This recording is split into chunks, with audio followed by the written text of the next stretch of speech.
Hey, my name is Harper Winslow. I'm 27 years old, and this is my story. A story that begins with rejection, humiliation, and pain, but ends with a moment that silenced the very people who once called me useless to my face. It all started with a family reunion I never wanted to attend. But back then, I was still trying to prove myself, still hoping for acceptance from people who had written me off years ago. If only I had known that the moment they tried to tear me down would be the same moment I rose stronger than they could have ever imagined. Growing up in Fort Collins, Colorado, I always felt like the outsider in my own family. My cousins were successful early on, graduating top of their classes, getting scholarships, working in firms in Denver or Boulder, wearing their achievements like badges of honor. Family gatherings were a parade of college acceptances, wedding announcements, new car photos, and big promotions. Meanwhile, I was the quiet girl in the corner who once dropped out of college after 2 semesters, trying to find a job that didn't make her hate herself. Every Thanksgiving or Christmas, it was the same forced smiles and passive-aggressive comments disguised as concern. "What are you up to these days, Harper? Still figuring things out? Maybe you just need a little push in the right direction." A little push. I was drowning, not stuck. Let me know where you're watching from in the comments. And if this story is touching your heart so far, don't forget to like and subscribe. You won't believe how I turned their rejection into strength. When I was 23, I moved out of my parents' house and into a tiny studio apartment above a hardware store near downtown Fort Collins. Rent was cheap, the heater barely worked in winter, and the place always smelled like varnish. But it was mine. I picked up side gigs, waitressing, dog walking, data entry, anything that paid. Most nights, I fell asleep to the hum of traffic and the voice in my head whispering, "You'll never be good enough for them." But something shifted the day I met Mr. Kendrick. He was a retired architect, almost 80, and he came into the diner where I worked every morning, always sitting at the same corner booth, sketching on napkins and tipping in exact change. He liked his eggs over medium and his coffee black with a splash of cold water. One morning, he asked me what I wanted to do with my life. I laughed. "I'm doing it," I said. But he didn't smile. He just looked at me with eyes that felt like they saw every crack in my armor.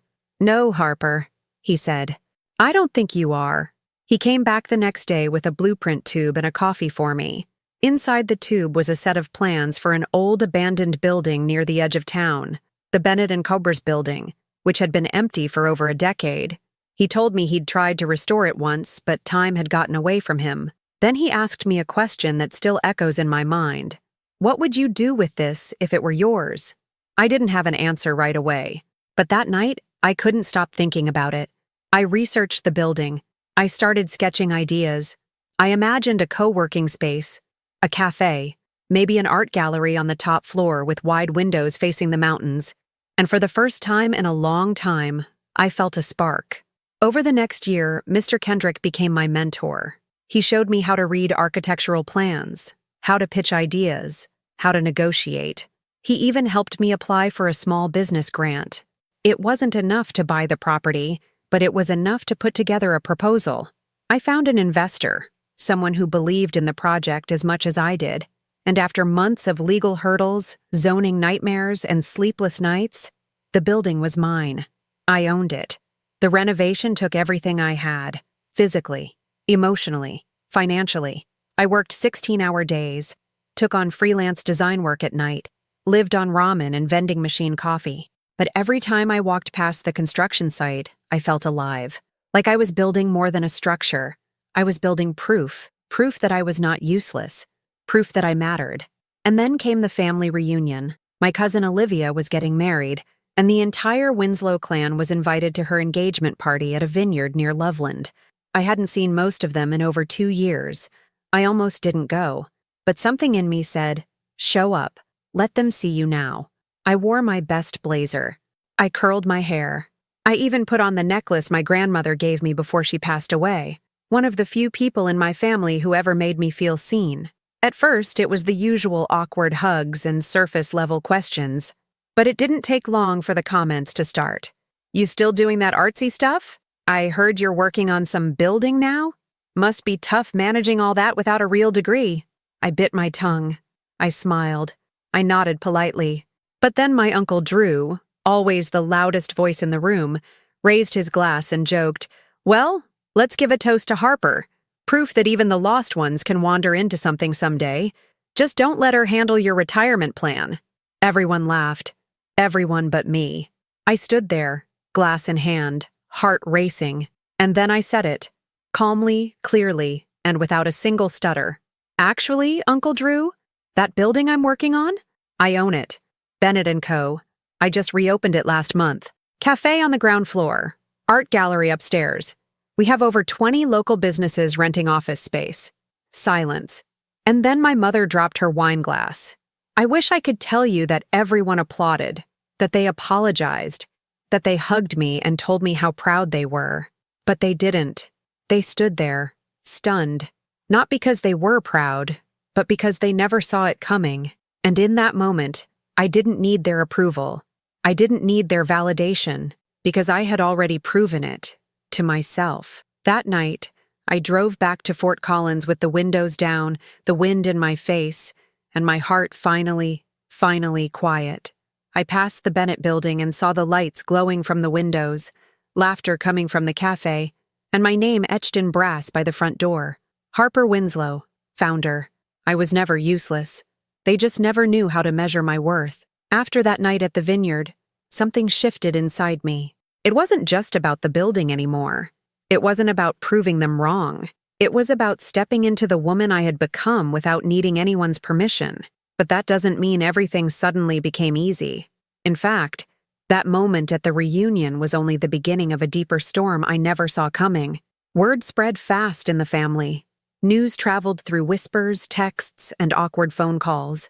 Some relatives reached out, acting surprised and overly sweet, as if they had always believed in me.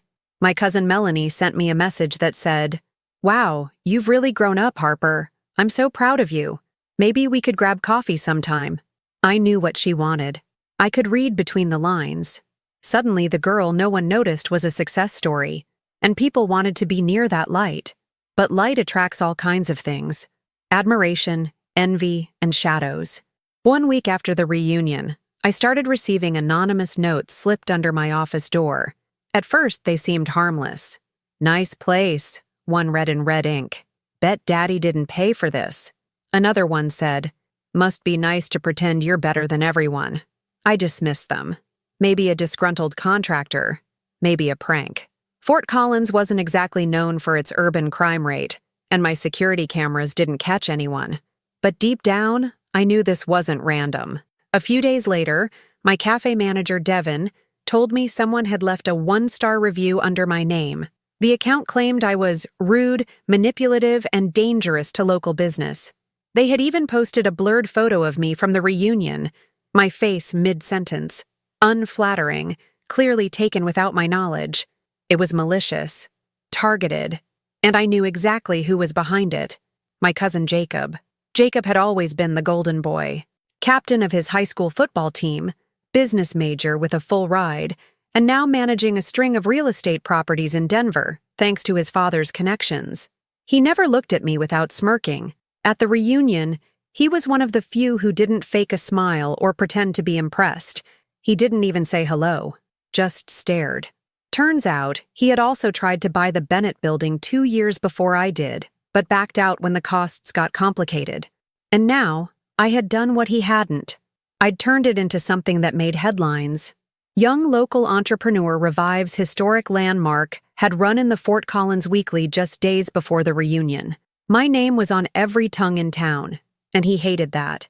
But I wasn't about to let him win. I had faced worse. I had walked through nights with no money for rent, days when my own reflection felt like a stranger. I had cried myself to sleep on a mattress on the floor with no bed frame. I had served coffee to people who threw their change at me and smiled through it. I wasn't going to fold now, not after how far I'd come.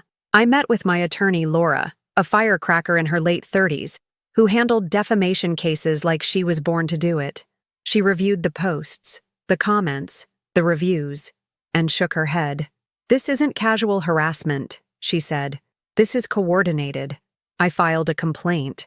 We sent a cease and desist to Jacob's business email. The review was taken down, But the damage lingered in the air like smoke. People asked questions. Some regulars hesitated. A few new renters pulled out from their leases, claiming family drama wasn't worth the risk. I felt like I was watching the building I had poured my soul into start to crack at the foundation, not from termites or bad plumbing, but from the people who shared my last name. I needed something bigger, something that would not only remind people of what I had built, but who I truly was. So I announced an event. I called it Roots and Wings, a public open house to celebrate Fort Collins artists, local startups, and community leaders. Held inside the Bennett Building, we would feature music, food, a speech from the mayor, and a short documentary I commissioned showcasing the building's transformation from rubble to renaissance. I poured everything into it. Every favor, every dollar, every last drop of energy I had. The week leading up to the event, the threats got worse. Someone slashed my car tires. I found glue poured into the cafe's back door lock. Devin was nearly in tears one morning when he found a brick thrown through the front window, the word faker painted across the cafe wall. I didn't cry. I didn't panic. I just picked up the phone, called the glass repair company, and told Devin we were still going to open that day. When people see you sweat, they know where to press harder. I refused to give them that map. But inside, I was breaking. I barely slept. I felt the weight of the entire city's gaze. I heard my father's voice in my head. Maybe you're just not cut out for this kind of thing, Harper. I remembered all the times my mother said I needed to stop chasing dreams and settle down. I heard the laughter at the reunion, the word useless like a brand on my skin. But I also heard Mr. Kendrick's voice. You don't build something worth keeping without earning a few scars. The night before the event, I stood alone in the gallery room on the top floor. The windows framed the city lights like stars frozen in glass. The walls were clean, the lighting perfect. My documentary played on loop on a mounted screen. My name was in the credits. I touched the exposed brick wall with my fingertips and whispered, "They can't take this from me." And then I heard a soft knock. I turned. It was my younger cousin April, the only one who had never mocked me. She held a small box in her hands. "I thought you'd need this," she said. Inside the box was a framed photo of my grandmother, the woman who had believed in me when no one else had. Her smile was soft, her eyes bright. She stood in front of the original Bennett building back in the 70s, holding a sketch pad. "She used to dream of turning this into an art center," April whispered. "She'd be proud of you." I hugged her tight. It was the first time in years I'd cried in someone's arms. The morning of the event, I wore a navy dress and heels I could barely walk in. The mayor arrived. The press showed up. Music echoed through the lobby. People walked through the building in awe, admiring the murals, the workspaces, the story, my story. And then, like a slow-motion scene from a movie, my family walked in. Jacob, Melanie, Uncle Drew, all of them. They weren't smiling. They were witnessing. And for once, they had nothing to say. I stood at the microphone on the main staircase, took a breath, and said, "This building was once considered worthless, just like I was told I was. But everything that's broken has potential, if you're willing to rebuild." The crowd clapped. I saw Jacob turn and leave. Good. That was just the beginning of what I had planned. And if they thought they had seen the peak of Harper Winslow, they were about to find out that I hadn't even reached the summit yet. The success of the Roots and Wings event reverberated far beyond what I had expected. Articles were written. A local radio station invited me for an interview. The Bennett building became a landmark, not just for what it had become, but for the story it told. My story. People wanted to believe in someone who had fallen and gotten back up, someone who had been ignored, ridiculed, and still rose. For the first time in my life, I was no longer hiding in the shadows of my family name. I had stepped fully into my own. But sometimes, when you shine too brightly, you attract attention that isn't just jealous. It's dangerous. 3 weeks after the event, I received a notice from the city. Someone had anonymously filed a formal complaint against my business for zoning violations. It stated that the second floor wasn't approved for public gatherings, that the cafe's outdoor seating violated sidewalk space regulations, and that several safety inspections were overdue. It read like a checklist of every possible loophole someone could dig up if they were determined to shut me down. I knew it was Jacob. No one else would have had access to that level of detail, not unless they had connections in city development offices. And Jacob, with his Denver real estate portfolio and smug confidence, had plenty of those. I sat in my office staring at the letter, my hands shaking.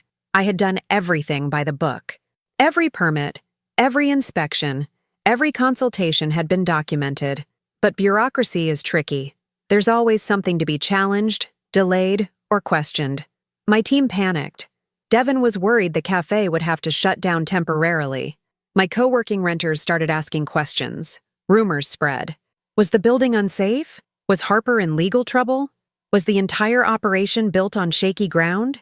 And just like that, the foundation I had worked so hard to fortify started to tremble again. I spent the next 2 days gathering paperwork, calling inspectors and preparing statements. I barely slept. At night, I lay in bed, staring at the ceiling, thinking about how Jacob had never even needed to lift a finger to succeed. Everything he touched was handed to him, gift-wrapped and sealed with approval. And yet here he was, still trying to tear down what I had earned. It was the third night that broke me. I had just left the building after another meeting with my lawyer. The sun had set, and the city lights flickered softly in the cool air. I crossed the street toward my car when I noticed someone standing next to it, leaning against the driver's side door, arms crossed, like he'd been waiting for me. Jacob. He didn't look angry. He looked smug, relaxed, like he was already celebrating something I didn't yet know about. "Nice place," he said, gesturing toward the Bennett building behind me. "Too bad it's not going to last." I didn't answer. I unlocked the car, but he stepped closer, just enough to block the door. "You think you're untouchable now? Because you got your little article in the paper? Because a few people clapped when you gave your sad little speech?" I clenched my jaw. "Get out of my way." He laughed, low and bitter.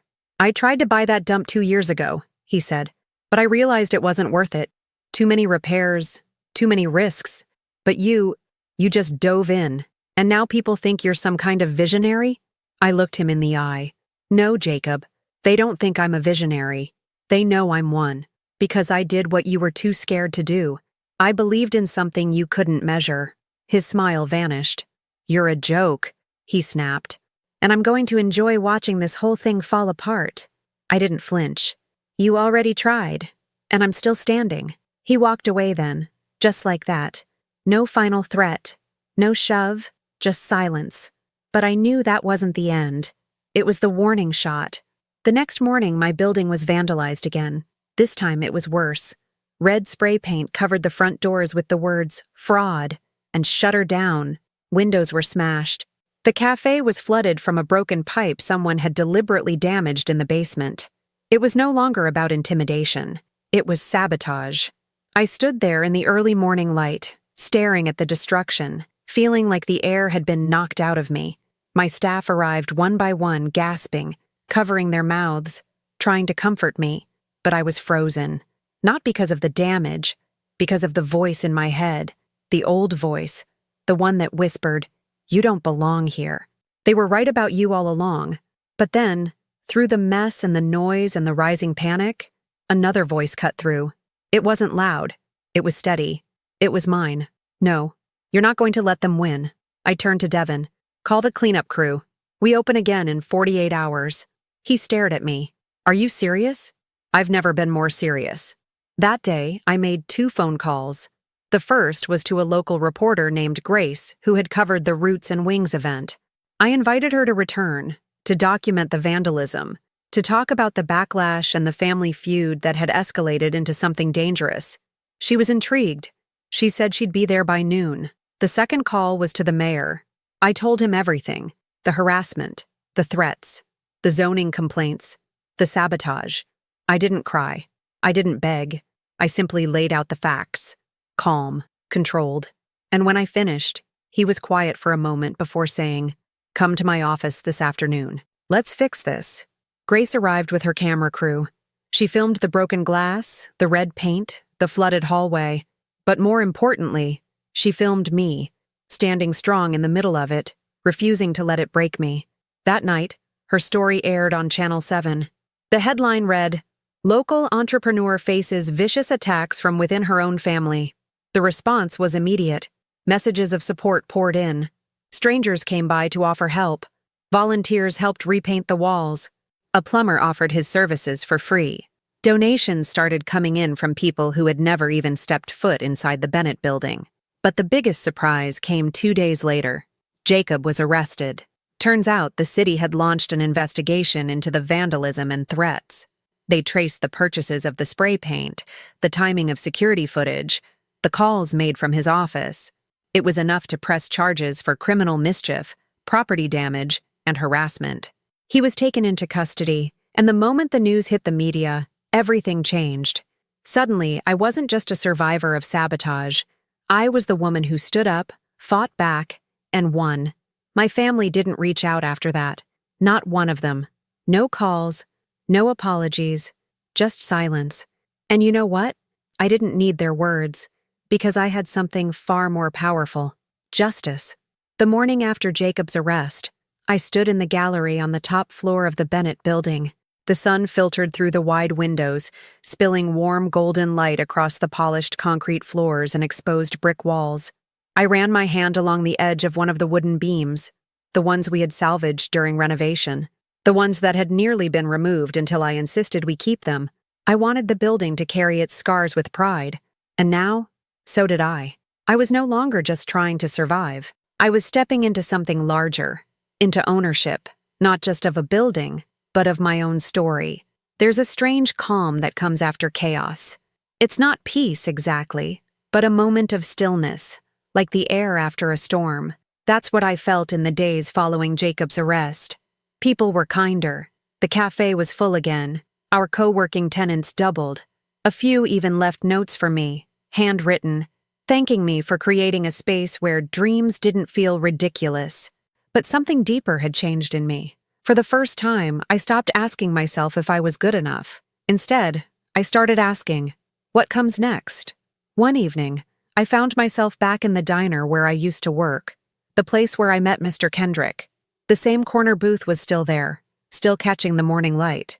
The waitress was new, but the smell of coffee and bacon felt like stepping back into an old chapter of my life. I sat down and ordered black coffee, no cream. I didn't need anything sweet that day. I was savoring the bitter truth that I had done it. I had made it through the fire. But that didn't mean I wasn't tired. Because growth isn't just about building something. It's about becoming someone. And becoming someone strong enough to hold success without letting the past pull you under again. That takes real work. In the weeks that followed, I started saying yes to things I used to avoid.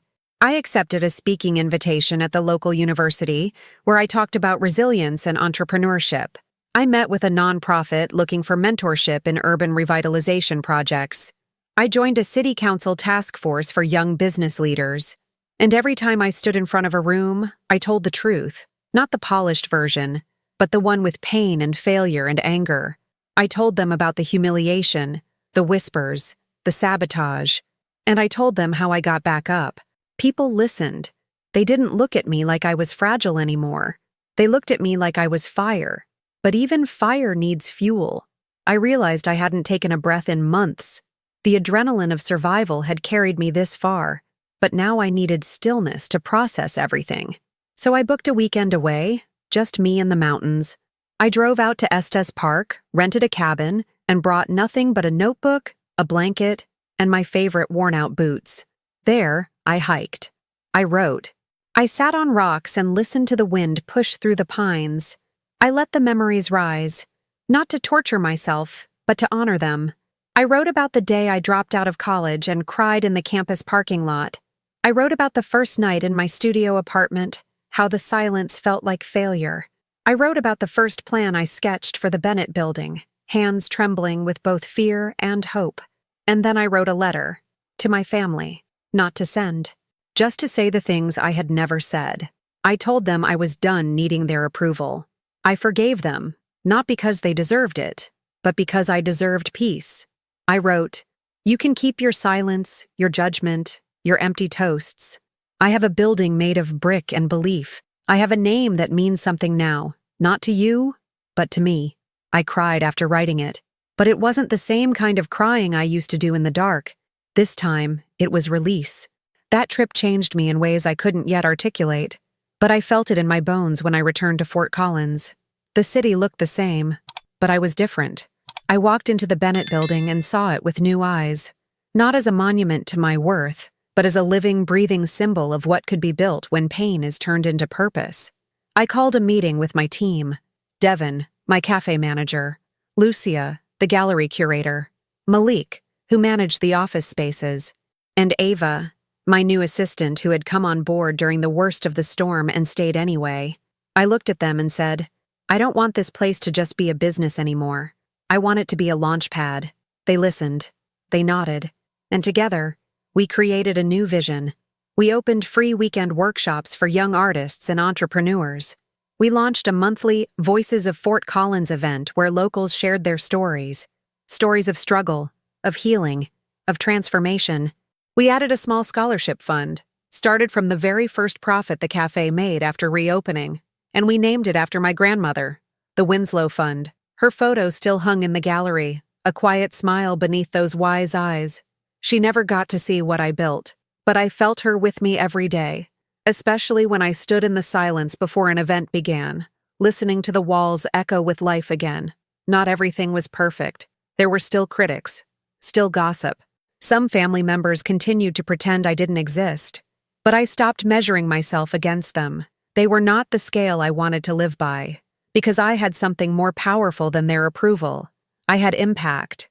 I saw it in the teenager who sold her first painting at one of our art nights, in the single mother who started her own business in one of our office spaces, in the retired teacher who volunteered to run poetry readings for free, just to feel needed again. I saw it in the mirror, too.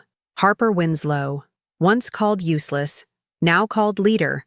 But one day, about 6 months after the vandalism, I received a visitor I didn't expect. It was Jacob's mother, my Aunt Carla. She stood at the front door of the building, clutching a worn purse, eyes filled with something I hadn't seen in any of my family before: shame.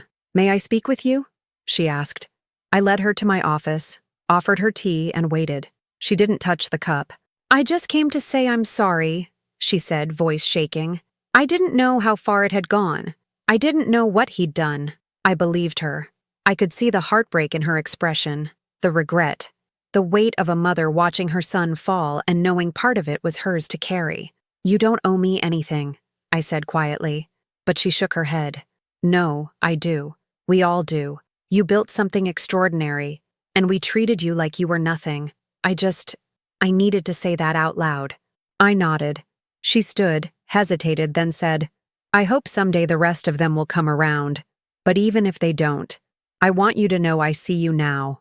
After she left, I sat for a long time in the quiet, and for the first time in a very, very long time, I felt something new rising inside me. Forgiveness. Not just for them, but for myself. Forever believing I had to earn their love to be worth anything. The months that followed felt like stepping into a second life, one I had unknowingly been preparing for through every setback, every cold stare at family dinners, every whispered insult I pretended not to hear. The Bennett building had grown beyond my original vision.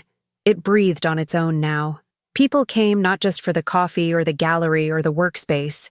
They came for what the place represented: redemption, strength, transformation. But even as I leaned into that new season, I sensed something unresolved circling me, quiet and low, like thunder in the distance. Something unfinished, something waiting to resurface. It happened on a crisp Thursday morning in late October. I had arrived early to the building to prepare for a small donor brunch we were hosting in the gallery. Everything looked perfect. Tablecloths pressed, flowers arranged, local musicians tuning their instruments quietly in the corner. I took a moment to walk the perimeter alone before guests arrived, straightening chairs, adjusting frames, mentally rehearsing the words I would say later. Then I saw the envelope. It was sitting on the front reception desk, unmarked, thin, and sealed with a red wax stamp. I hadn't used wax for anything, ever. I glanced around. No one was in sight. The cleaning crew had finished hours ago, and the front doors had been locked all morning. My heart quickened as I broke the seal. Inside was a single typed sentence. "This isn't over. You don't get to win without consequences." There was no name, no signature, Just that. Clean. Cold. Final. I stood frozen for a long time, letting the words burn themselves into memory. I knew immediately it wasn't from Jacob. He was still awaiting trial, under court order not to contact me or come near the building, and yet, somehow, this message felt familiar, like it belonged to the same dark current that had moved through my past before. Only this time it wasn't just petty threats or bad reviews.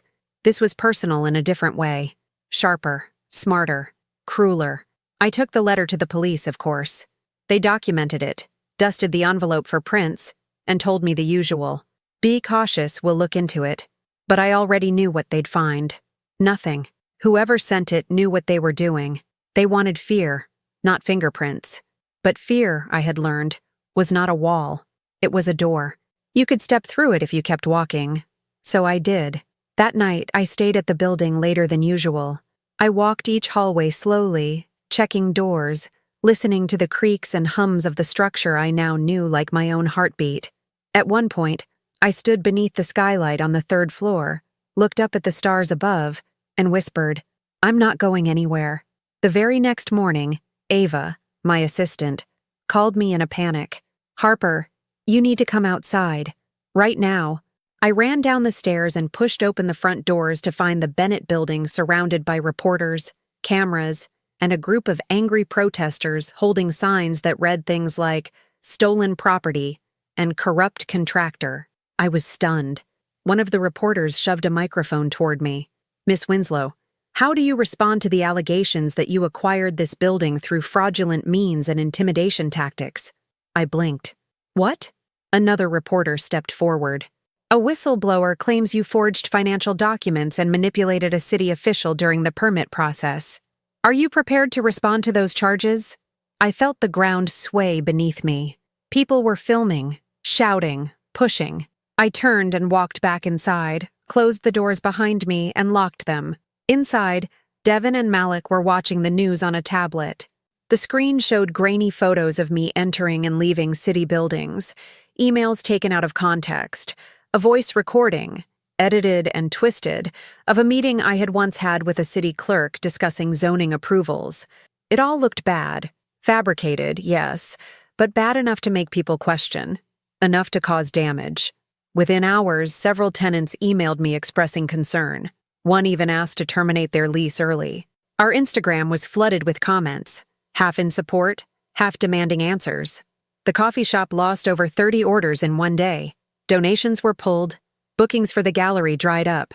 The building didn't just take a hit. It took a blow straight to the heart. I knew exactly who was behind it.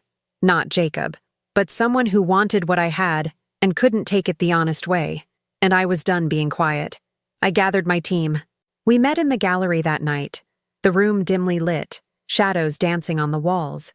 I looked at each of them, people who had stood beside me, who had poured themselves into this place, who believed in what we were doing. "I need you to know," I said, "that everything they're saying is a lie, every single word, and I'm going to prove it." Devin looked at me, steady. "What do you need us to do?" "Keep showing up," I said, "and tell the truth, loudly." We spent the next 48 hours gathering every document, every permit, every signed approval and time-stamped file. Laura, my attorney, worked without sleep. We created a digital archive. We recorded a video, just me speaking directly to the camera, calmly explaining what had been done, showing receipts. Literally. No anger, no drama, just clarity. Then we launched it. We called it the Blueprint. Within minutes of posting, it began to spread. People were shocked. The story they'd heard on the news unraveled before their eyes. By the next morning, the media began pulling their original stories. One of the whistleblowers retracted their statement publicly, admitting they had been paid by a competing developer. The city released a statement confirming there was no evidence of wrongdoing, but by then, the damage was already echoing. And yet something strange happened. The community came back. People who had left comments came back to apologize. Local artists showed up with new pieces to donate to the gallery. Customers filled the cafe. One woman left a sticky note on our window that simply said, "We believe in you, Harper." But the moment that broke me wasn't public. It came late one night when I returned home and found a voicemail from a woman I hadn't heard from in almost 2 years. my mother. Her voice was thin, uncertain. "Harper, I saw the news. And look, I don't know if you'll even listen to this, but I'm sorry. I should have supported you.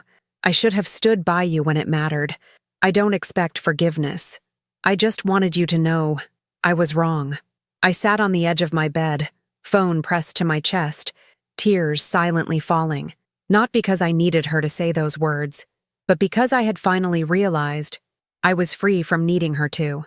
They had tried everything, to humiliate me, silence me, destroy me, but I was still standing, because I had built something they could never touch.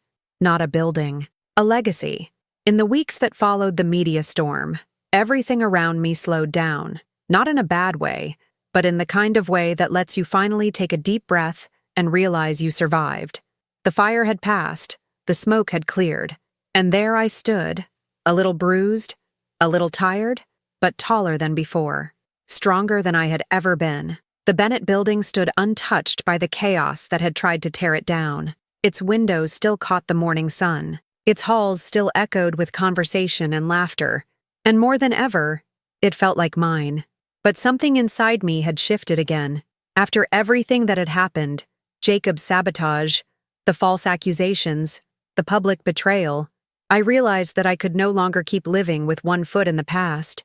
I had built this place out of pain, out of defiance, out of a deep-rooted hunger to be seen, heard, respected. But now, I didn't want my story to be defined by vengeance anymore.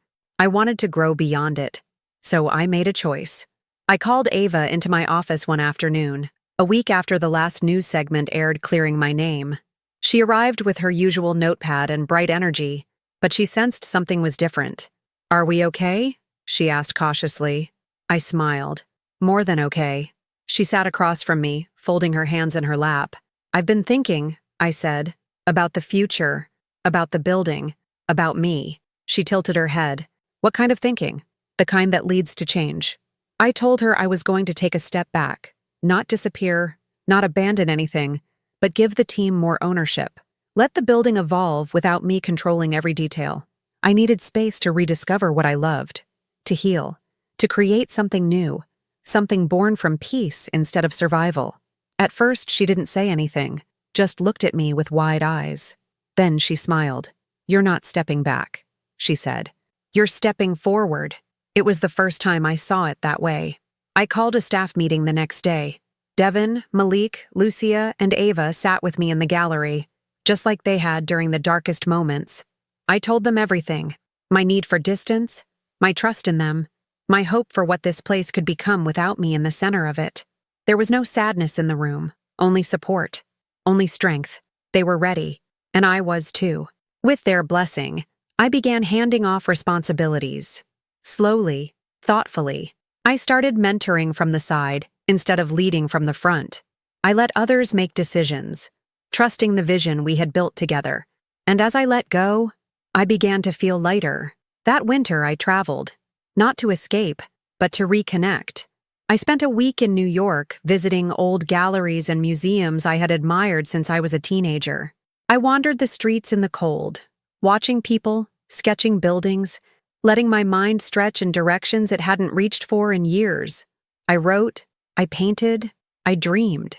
Then I went to Santa Fe, where I rented a small adobe casita and spent my mornings hiking and my afternoons talking with local artists who reminded me that creativity was a form of healing too. One night, I sat around a fire with a woman named Rosa, who made ceramic pieces infused with dried sage and poems scratched into the glaze. She told me, "Some people create to fight, some create to heal, but the best of us, we create to remember who we really are." I carried that sentence home with me like a mantra. Back in Fort Collins, the Bennett building was thriving. I would visit now and then, never announced, just to walk the halls and feel the energy. The cafe was busier than ever. The gallery had a waiting list. The community events had expanded to include film screenings, book clubs, and even therapy workshops for young professionals navigating burnout and isolation. Ava had introduced a series called Second Chances for people starting over after prison, divorce, grief, or addiction. It became one of our most powerful projects. And yet, the most surprising thing happened in the most ordinary way. I was walking through the local bookstore one quiet afternoon when I heard someone say my name. Not Harper Winslow in a professional tone, just Harper, soft, curious. I turned and saw a woman, mid-30s, holding a child on her hip. "You probably don't remember me," she said, "but we went to high school together. I was in your art class." I blinked. Her face came into focus. Her name appeared in my mind like a whisper. Emily Carr. "You helped me once," she said, "when I was struggling with my project and the teacher gave up on me. You stayed after class, and you showed me how to work with pastels." A memory flickered. Her eyes red from crying, the desk covered in torn paper, me handing her my extra set of supplies. She smiled. "I just wanted you to know. I never forgot that. And when I saw your story on the news, I told my daughter, that woman helped me when no one else did." I didn't know what to say. Sometimes the things we do without thinking echo the longest. "Thank you," I said quietly. "That means more than you know." She reached into her bag and pulled out a small card. "I'm opening a gallery downtown next month," she said. "Would love to show you around sometime." I took the card, and I realized this was the legacy, not the building, not the headlines, not the revenge, but the ripple effect, the quiet acts of showing up, of helping someone believe they're worth something. That night, I sat in my apartment with the windows open, listening to the wind move through the bare trees. I lit a candle, made tea, and wrote in my journal, "They called me useless." And maybe for a long time I believed them, but they didn't see what I was building, not just with my hands, but with my heart. Not just for me, but for everyone who ever felt invisible in a room full of people who claimed to love them. I don't need to show them the building anymore.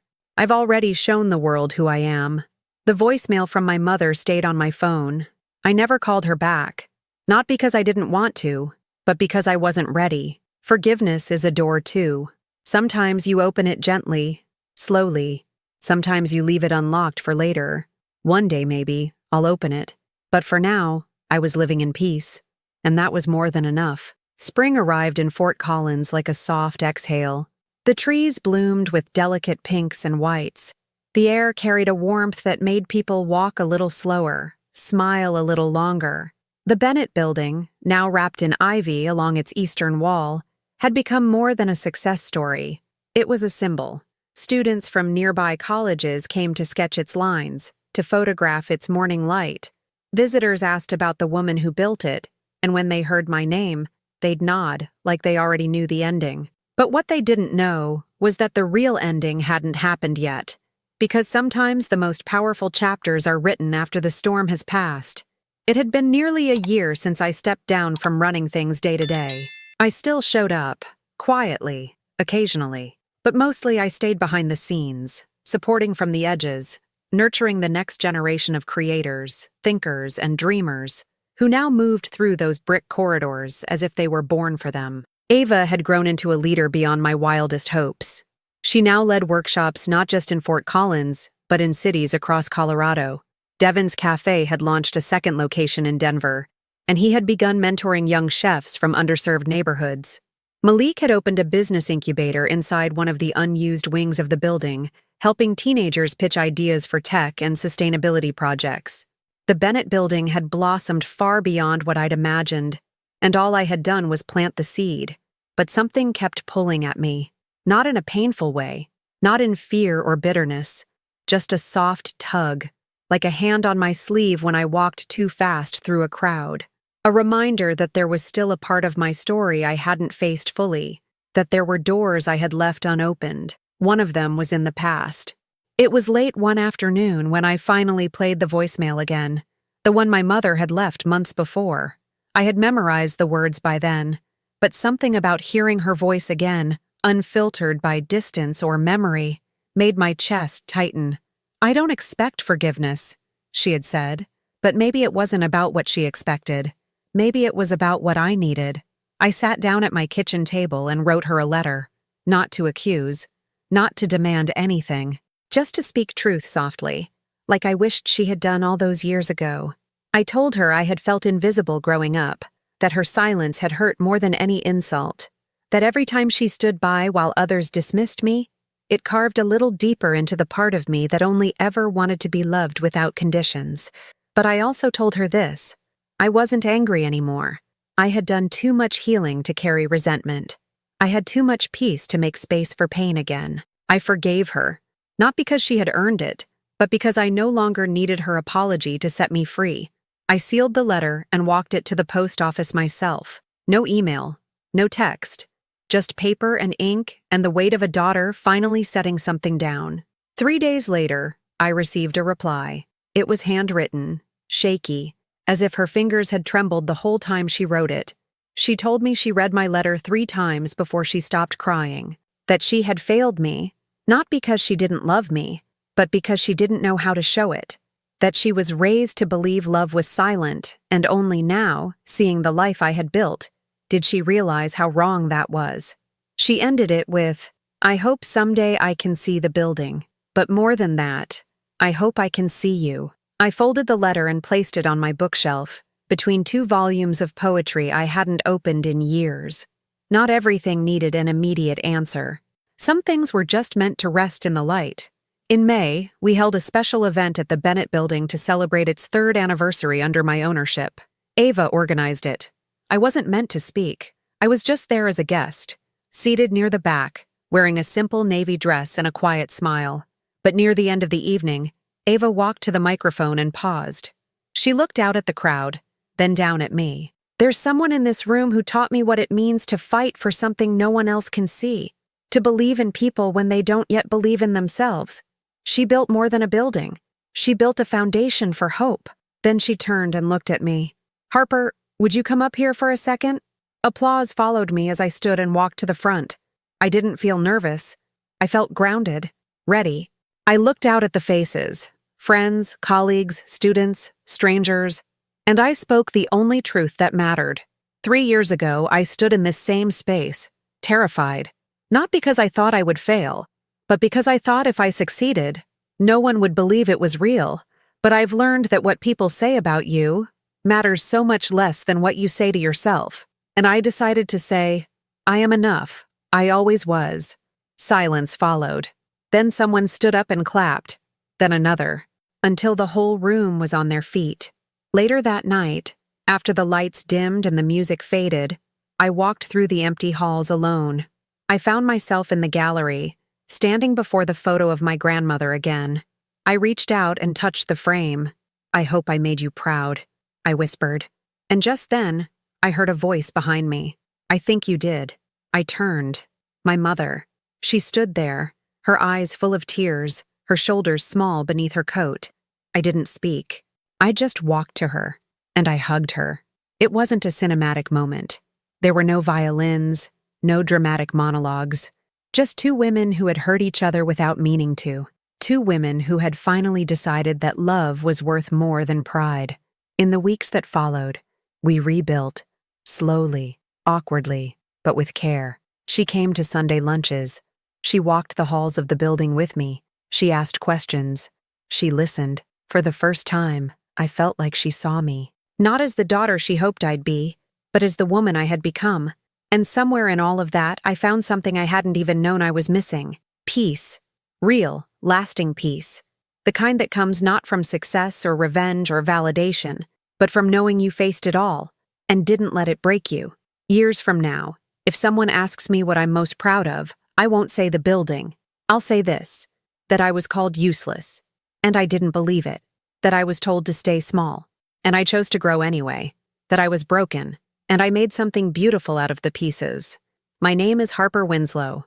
I own the building now, but more than that, I own my story, and no one can take that from me. Have you ever been underestimated by the people who were supposed to support you the most? Share your story in the comments below. If this journey spoke to something in your own life, please like and subscribe for more powerful stories of resilience, healing, and growth. Send this to someone who needs a reminder that silence doesn't mean defeat. It can mean preparation. Thank you for listening to my story. Remember, no one defines your worth but you, and sometimes the best revenge is simply becoming who they said you never could.